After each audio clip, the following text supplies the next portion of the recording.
Okay, so Sean Baker shared a video today on X that is from TikTok. Now, it's a very, very short video, but I think it's important to share this kind of thing and talk about it because this is the kind of thing that really will heavily impact our future. Okay, so let's watch this very short video and then I'll give you my thoughts, and I'd love to hear yours. I just don't want to be fat. That's not how it works.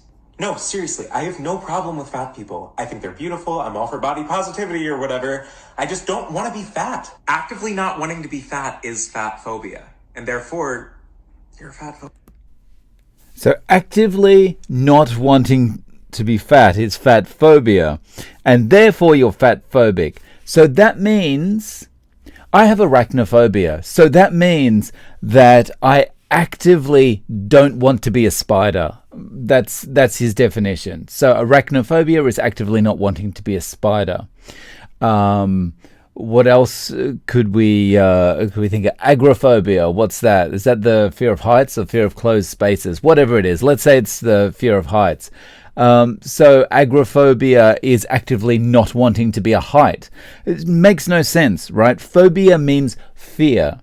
Because you dislike the idea that everyone is healthy at any size, because you would be the type of person that may counsel people and say, you know what, maybe, if you want to get a little bit healthier, maybe, you should change the way you're eating, or maybe you should think about doing more exercise or more effective exercise or something like that.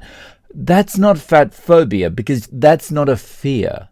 Okay, phobia means fear. You cannot change the language. It doesn't matter how young and uneducated you are, you don't get to change the language.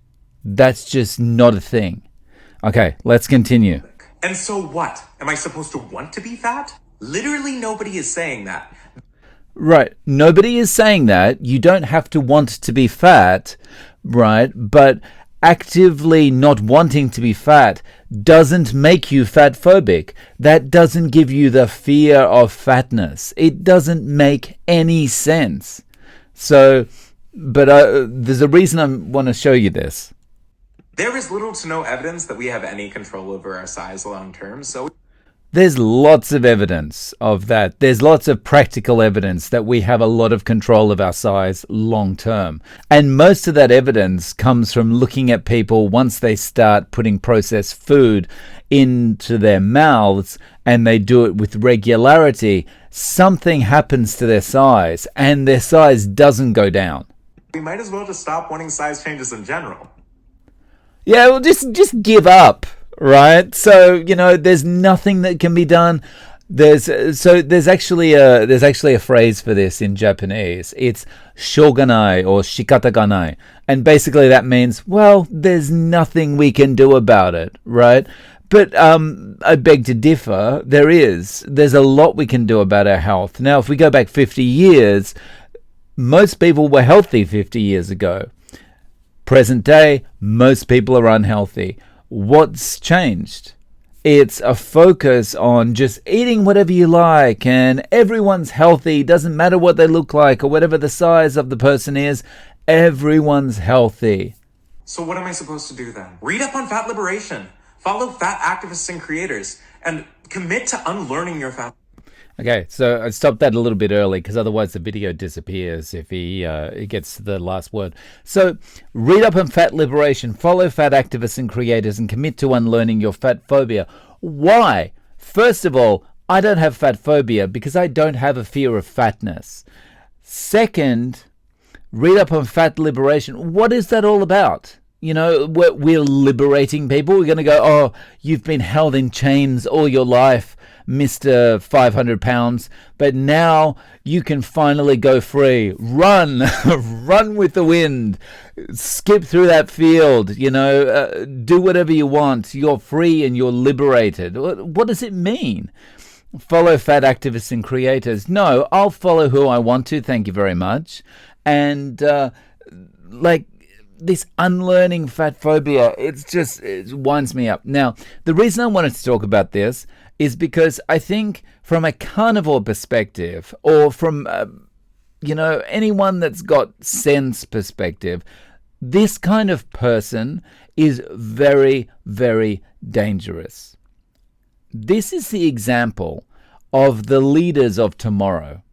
This is a potential world leader of tomorrow, right? Someone who has no solutions for anything, someone who wants to accept everything, someone who is very fast to add phobia to the end of any word to shut down discussion. These are the leaders of tomorrow. And these are the people that will be actively trying to stop us eating the way we want, exercising the way we want, living our lives the way we want. And, this potential world leader of tomorrow has no solutions to anything. He doesn't want to fix anything. He wants to complain about everything. He wants to tell you why you are wrong about everything. And, I think, honestly, this shows what a dangerous place we're in as a society, that people like this can just jump on TikTok and, tell you that you're fat phobic and you need to unlearn your fat phobia. You need to be re-educated and you need to relearn the meaning of words, because the words have all changed, because I want them to change, because it makes me right if they change, right? You cannot change vocabulary. You cannot change the definition of words. And, that's my rant. I'd love to hear what you think about this. Am I overreacting or underreacting? Or am I indeed TikTok phobic? I'd love to hear your thoughts below, and catch you in the next one.